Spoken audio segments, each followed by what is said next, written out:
میں کیسے سمجھاؤں، کہاں سے الفاظ لاؤں؟ میرا سینہ پھٹ گیا ہے. میں 15 سال سے یہ مضمون بول رہا ہوں، کبھی کسی سے معاوضہ نہیں لیا، یہ کوئی فخر سے نہیں بتاتا ہوں، صرف اپنی صفائی پیش کرنے کے لیے بتاتا ہوں.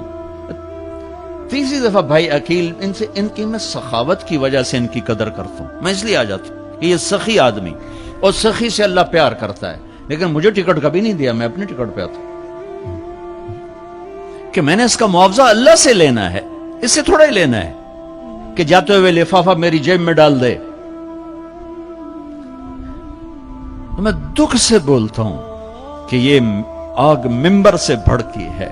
سب کی بات نہیں کرتا ہوں، 5 انگلیاں برابر نہیں ہیں، لیکن ہر مسلک کے نوجوان خطیبوں نے ایک آگ بھڑکائی ہوئی ہے، ایک آگ لگائی ہوئی ہے. اچھا، ایک واقعہ یاد آ گیا.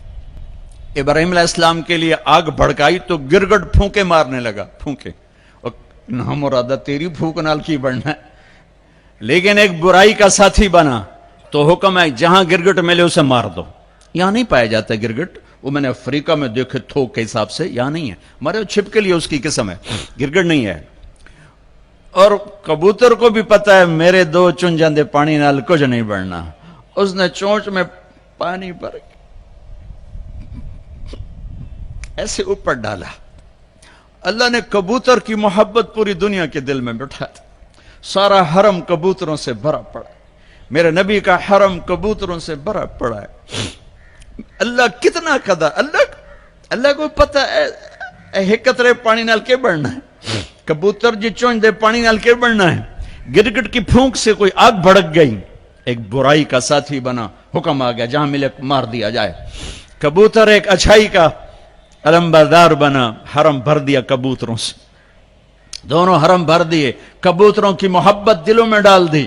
کبوتر بازوں سے پوچھو کیسے اتنا بیوی سے پیار نہیں کرتے جتنا کبوتروں سے پیار کرتے. مجھے پتا ہے میں اس آگ کو نہیں بجھا سکتا، لیکن میں اللہ کے نبی کی بارگاہ میں کہہ سکوں گا یا رسول اللہ میں تو کبوتر بننے کی کوشش کرتا رہا، مجھے پتا ہے میرے چند قطروں سے کچھ نہیں ہوگا.